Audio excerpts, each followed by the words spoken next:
Ladies and gentlemen, we are going to be jumping into Sky Temple here for the ESL Go4Heroes Americas Cup number 22 finals of Shot in the Bullets Reloaded up against the Goon Squad Inc. and a repeat map for Goon Squad. I'm very curious to see if we will actually grab a Zagara immediately off the bat. So Shot in the Bullets are blue. Shot in the Bullets actually getting first pick, first ban this round, and they do not like Illidan. Not too much of a surprise. Not a lot of the high-end teams actually do like Illidan. It's just not something that they want to deal with. If I had to guess what the ban here would be, it would either be Lost Vikings or Jaina, and Goon Squad actually does confirm Lost Vikings, so nobody at all is banning, or nobody is playing Vikings. It's just a 100% ban today, I think, in every single game that we've played. We did Cursed Hollow, we did Sky Temple, and now we're doing another Sky Temple, and 3 for 3, like clockwork. We have said goodbye to those Vikings. The split soaking potential, the boat, it's just too much. It's just too much, and we don't want to deal with it. So, what right off the bat does Shot in the Bullets want to do? Well, if you have to really think about a non-specialized strategy, you got to think of the powerful Ladies of the Storm. Vala as a first pick, Sylvanas, Tyrande, Zagara, right wing. I'm missing one. 1, 2, 3. I said Jaina? Either way. Anything along those lines. Anybody with a bow or a staff or isn't human is kind of like the big first picks. And Shot in the Bullets actually do solidify a Sylvanas. So, very powerful split pusher. You can abuse her black arrows early on to get some early siege damage. We saw that last round from Fraud Esports. Vital was playing that Sylvanas, and he was pushing down the top very early on. They got themselves a tower and a half, and then that top temple spawned, and it went uncontestedly over to front because they didn't put up a fight in the mid. That led us into a very early fort, which led us into, obviously, a little bit of early dominance in that top lane.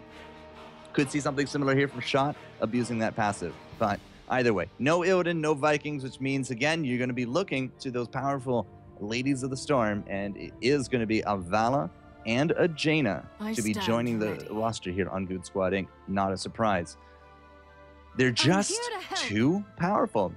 Now, if Shot in the Bullets really wants to do something cool here, you're going to expect a Tyrande.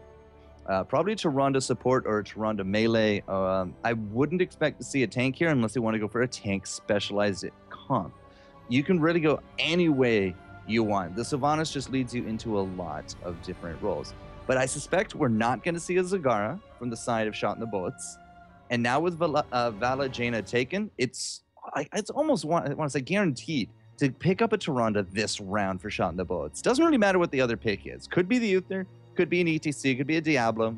I'm not actually sure who Shot in the Bullets favors right now, tank-wise. Could be a Mirrodin. Mirrodin's been picking up a lot of steam here in the North American meta, so it could be that as well. And yeah, then you have a roaming comp, Mirrodin Tyrande. That's a really nice early comp. Or you could just go Diablo and just go with that. But either way, they do solidify Tyrande. There she is. And they're still thinking on that last pickup here. So again, Diablo, ETC, Mirrodin, Uther, a lot of crowd control, a lot of tankiness with those kind of picks. If it's a squish, then Shot in the Bullets is saying that they don't really care who they get for the front line. They don't really care who they get for a support. And that's where Goon Squad is really going to be able to shine. If this is a squish, I really don't think they're going to put a frail pick here. I really don't. No, they don't. No, they actually put an Uther. That's not Uther. That's Uther. What the F? 2 Valas. No, it's actually abandons no man. So yeah, very expected kind of pickup them. Shot in the Bullets. You know, they are leaving it to Goon Squad to dictate who their tank is, but they're okay with that. I mean, as I said, Diablo's not banned. There's no ETC ban. Mirrodin's still a very viable pick. We saw Chen earlier today. Hawk Fu really putting the pain there. That was fantastic. Who knows? You might see that bleed through here as well. Goon Squad need to get some beef. This is where the Goon Squad need to really figure out their starting lineup. Would this be an ETC? Would this be a Diablo? A Diablo Jaina could just be as deadly as a Tyrande Jaina. There's no stun, but there's a heck of a lot of burst comp early on with that Jaina. Maybe we're not going to roam. Maybe this is where we get a Tassadar healer and we just leave the tank to the wilds. Or we're going to get a tank, and I want to say like a Tassadar. I want to say a Brawly like that. But it will be the Diablo. So there you go. Diablo Jaina could definitely work. And they're actually, wow, all right, yeah, Goon Squad did this last time. They got the Zagara once more. So Zagara's going to be their bottom lane, I think. Yeah, pretty sure it was Hosty on the Zagara. Zagara into the bottom lane. So this means with they're going to probably get a Brightwing unless it gets denied picked here from Shot in the Bullets. But there's no reason for Shot in the Bullets to take it because they already got the double support. They got their Brawl. They don't really have too much to worry about. So it's very likely a Brightwing there from Goon Squad, which means Shot in the Bullets, again, now that the tank is out with the Diablo, very likely to see an ETC because they're probably going to expect a Brightwing here as the last pickup from Goon Squad. And yeah, they actually are going to take the ETC. So ETC, and because of the setup with the Uther and the Tyrande and no Illidan, we might have seen a Thrall, we might have seen a Zeratul, we might have seen a Kerrigan, but Shot in the Bullets, Hospital is very likely to be playing the Kerrigan here. So Kerrigan is going to be the last pickup from Shot in the Bullets. That feels like a roam. It feels like that's going to be a roam comp from Shot in the Bullets. And Goon Squad is actually going to surprise the hell out of me here.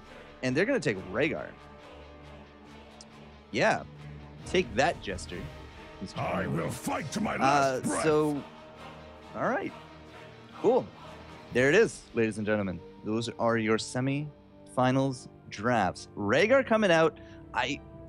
We have a Devouring Maw ready to go. We have the Water Elemental, probably a Rain of Vengeance.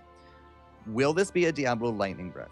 Lightning Breath Ancestral is a heck of a comp because you have to run away from the Diablo or try to kill him. If you try to kill him, he gets Ancestral. So that's a lot of damage. Lightning Breath, so many stuns. The Devouring Maw could be a nice 1-2 punch wombo combo. It absolutely could be. Will that come to pass? Not entirely too sure. We had an ETC last round from Goon Squad, but they left the ETC on the table. They wanted this Diablo. So will this be a Diablo Jaina roam? Are we going to see a bit more static lanes? The problem with the Rhaegar, though, is that there's no cleanse here. There's no cleanse. There's no global presence. We have ETC and that power dive, or sorry, that stage dive, ready to go from Shot in the Bullets. That is something that we don't really have an answer for from Goon Squad. There's no Brightwing. So that global presence to match, not there. The cleanse for a lot of the CC, not there. I mean, count how many times we can actually crowd control someone here from Goon Squad. Lunar Flare, Fist of Justice. It's almost guaranteed to be a Divine Shield, so we're going to leave that off the list. Power Slide, Face Melt, and then Ravage, and I don't remember what the other skill is from Kerrigan off the top of my head. But either way, there's so much stun available here. Rhaegar is an immobile healer. Zagara is an immobile DPS/specialist. Those are big targets to a Kerrigan because there's no way to avoid her. She jumps on top of you, and if she's smart, it's almost guaranteed a hit. You either have a big character model or you have nothing in terms of running away. You jump on top of a Jaina, she is made of glass. Well, maybe ice, but you're not going to kill that either. It's a little strange to see that a Rhaegar would be the last pickup here, which means that Goon Squad, as I said, is maybe going for a Lightning Breath. If they go for a Lightning Breath, at least they can put out that damage. Kerrigan can jump to him, but it won't matter. ETC can stage dive him or mosh pit him, and it won't matter because you become unstoppable. So I'm expecting to see Devouring Maw. Oh, yep. Apparently they need to know I'm ready. Yep. Good luck. Have fun. Such nice boys. Devouring Maw into Lightning Breath, Ancestral, Rain of Vengeance, and what I don't know. I suspect we're going to see that from Goon. But, you know, these guys have surprised me. They might just bring something else out of left field and really just sweep it, or Kerrigan is going to be their demise. One of the two.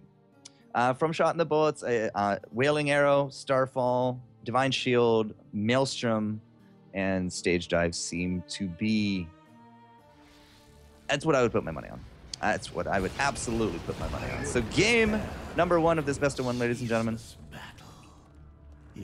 Shot in the Bullets reloaded here on the blue side of things. Shot, of course, and the rest of the bullets. Hospital, Slime, there he is. Team, not captain.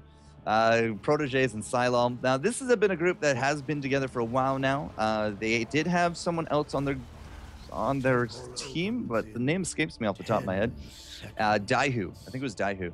And they actually split from the Lunatic brand and formed Shot in the Bullets Reloaded. Shot in the Bullets was a popular amateur team a little bit ago during the Heroes Hive Amateurs and all that fun stuff. So this is the Reloaded sort of bit. Goat, however, coming off a fantastic win with Teebs, Get Up, Yoda and Hosty did some really good things, and they're actually swapping it up. It's not Zagara bottom lane. It's going to be Goat. Go ahead, Goat, go. Composite arrows. The range of multi-shot will keep back this push. We do got the creep tumors. Look for reconstitution. Look for endless creep at level 7. They're from the Zagara. So she's just putting them around the place right now as mobile wards. We don't, again, with no Brightwing, there's also no scouting drones or scouting probes. And scouting probes are, you know, pretty important when it comes to some of these roaming comps. So we're putting up those for this roaming comp right here. Shot and Hospital. I did say Hospital on the Kerrigan, right? So Shot and Hospital, they're going to be looking for these lone stragglers. They're going to be looking for these big pickups. Hospital not going to show himself into this bottom lane. Goat, you see him. He's sticking real close. He does not trust any of these bushes. Any of these bushes could be dead. You face check a Kerrigan this early on, and you are toast. So he's not doing it. It's very smart, keeping right there close to the chest. Protege mid doesn't care, obviously, because there's no Kerrigan that can gank him. But, you know, Goat, he's not giving him any quarter. If this is going to be a jump, it's got to be at like the world's longest jump from here to here.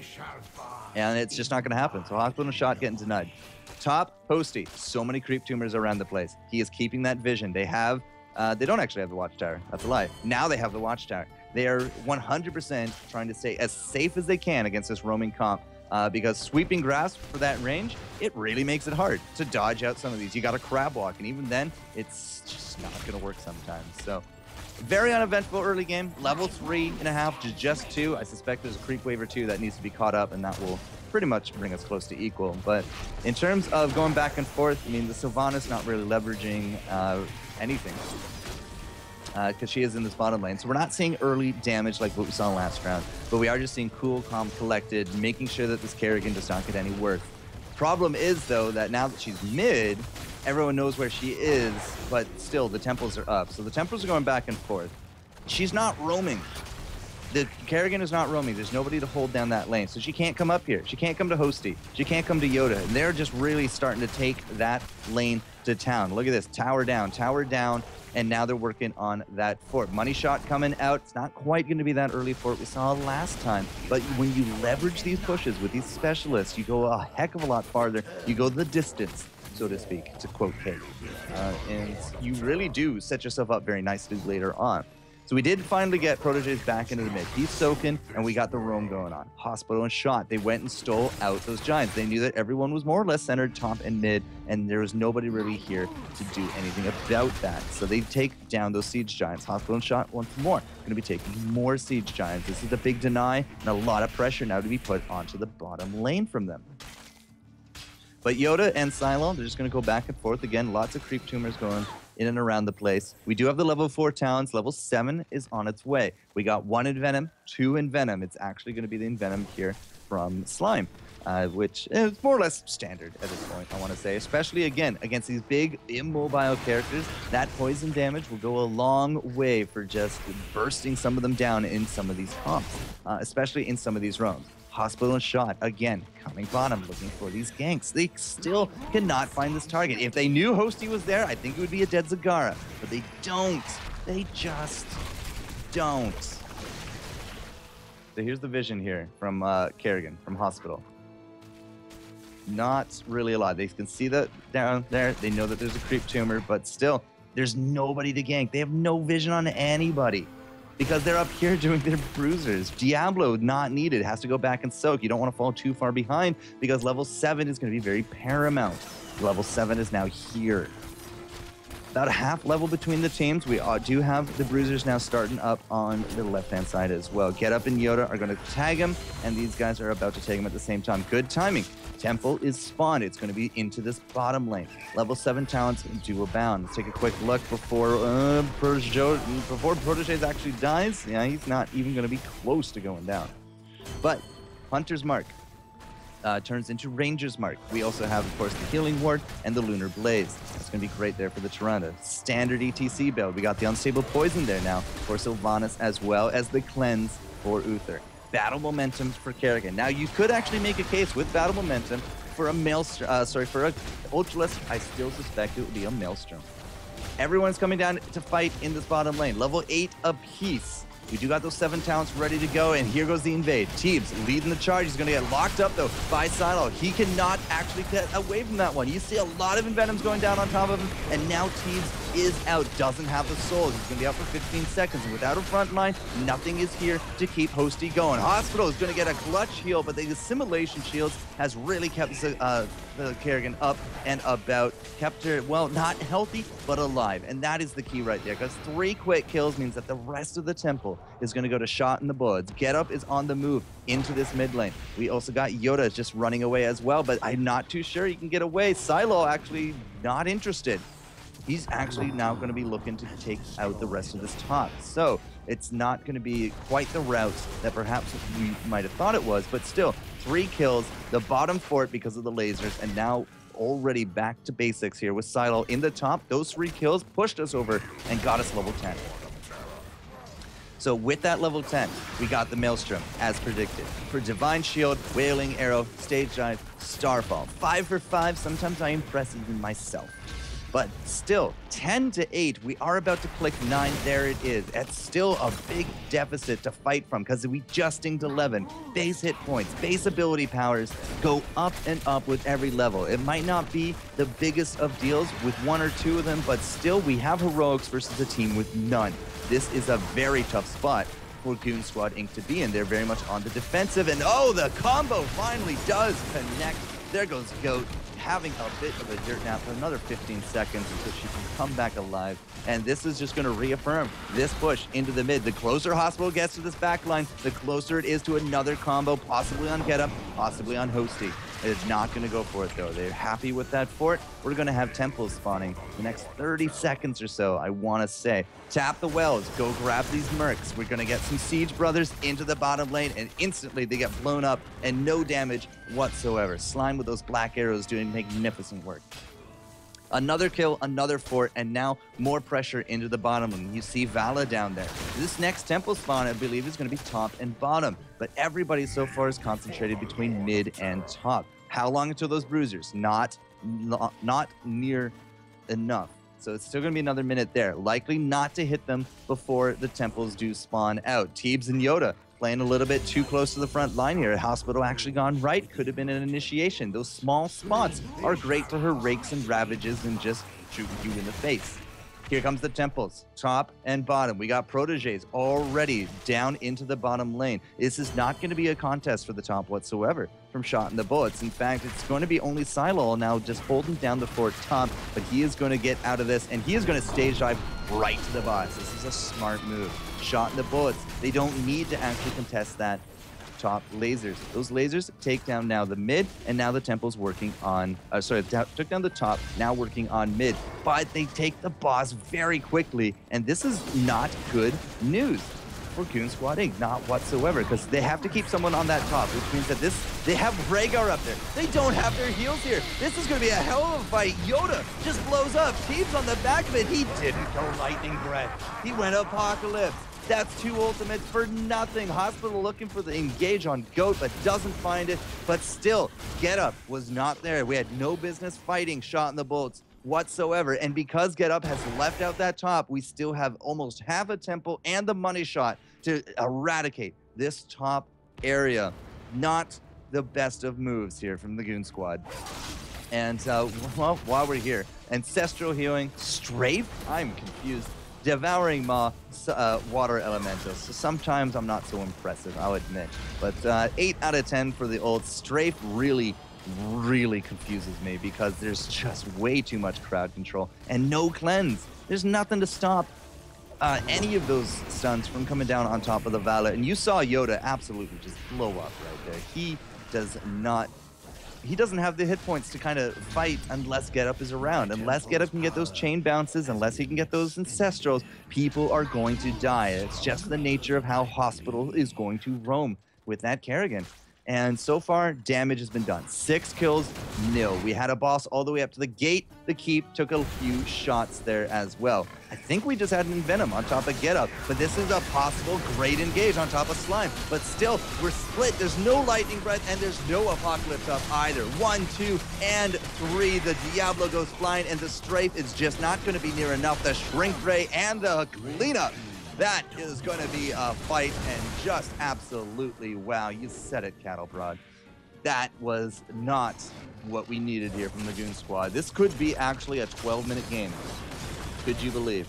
If we go for this keep and go for core, if we fight right through this, we don't have any ultimates, but we do have a shield, so I don't think we're quite going to see that. But still, Slime abusing those black arrows. They take that free keep and they back right on off. There's no reason to risk anything here when you're a whole talent tier ahead.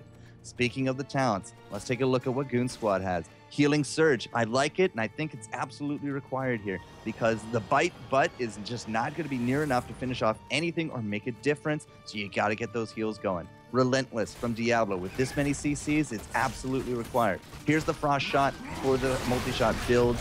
Pretty much standard. The Sprint instead of the Ice Block. I don't think either of them would have really helped. That's a lie. I think, actually, I would have preferred Ice Block, to be honest. If Yoda sees a Kerrigan engage on him, just Ice Block, waste the combo, and pray to the high heavens that your team can actually back you up.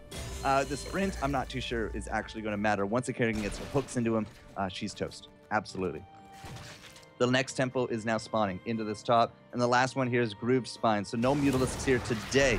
But still, Teebs feeling good. They're a whole talent tier down. They're looking for hospitals. Look at those Envenoms. His Hosty is down. He did throw down the Devouring, but he whiffed it all. Hospital gets the shield and the Maelstrom, and the shields are going to be enough. Clutch heals at the end of it as well, and 4-for-0 exchange. Once more, we cannot kill anyone from the shot and the bullets. And this will be the next set of temples tearing into the keeps and gates and towers of Goon Squad Inc.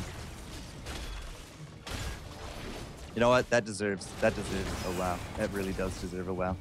Right there. Shot and the bullets are playing an invincible style of Heroes of the Storm right now. With those heals, you can see them racking up here. 19,000, 18,000. Would you believe the Tyrande is out healing proteges who could be in a little bit of trouble? He cleanses himself, he gets the heal. Where's the Tyrande? There she is in the back. But still, that's combined. Almost 40,000 healing at this point is enough so far because of the ragged damage focus coming out from Goon Squad Inc. The flip side healing, though, just not near enough. I really would have wanted to see a Brightwing with an Emerald Wind here. An Emerald Wind would absolutely play havoc with the triple melee setup here of Shot in the Bullets, but they went for the Rhaegar, and the Rhaegar unfortunately just does not provide that level of crowd control, not against a team with this much burst.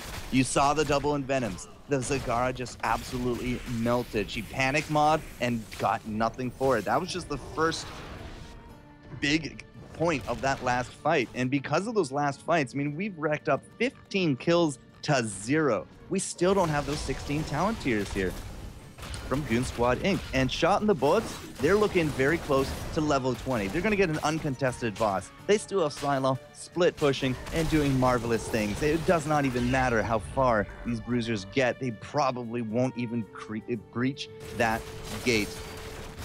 Either way, with these 16 talents, double blood for blood to go with double Envenom. You're going to see somebody blow up here, and Proteges is going to be the target. Are you kidding me? I thought we learned this from last round. Proteges is the target. Jaina, however, is going to be the first to drop. Rhaegar's not going to join him there as well, and Teebs with that stun, unfortunately, did just nothing to combo, and that's once more going to be a 3-0 as 4-0. Exchange. 19 in a bit to just shy of 16, and now with a boss pushing down bottom lane, this is guaranteed GG going the way of Shot and the Bullets, and they are going to be making their way to the finals here of the ESL Go4Heroes Cup number 22 here in May 2015. Absolutely fantastic work, gents. Absolutely fantastic work. Kerrigan, Hospital, just doing the things. Wow, I gotta say it, just wow. Not a kill, and they lost 2 forts by the end of it all, but fantastic stuff.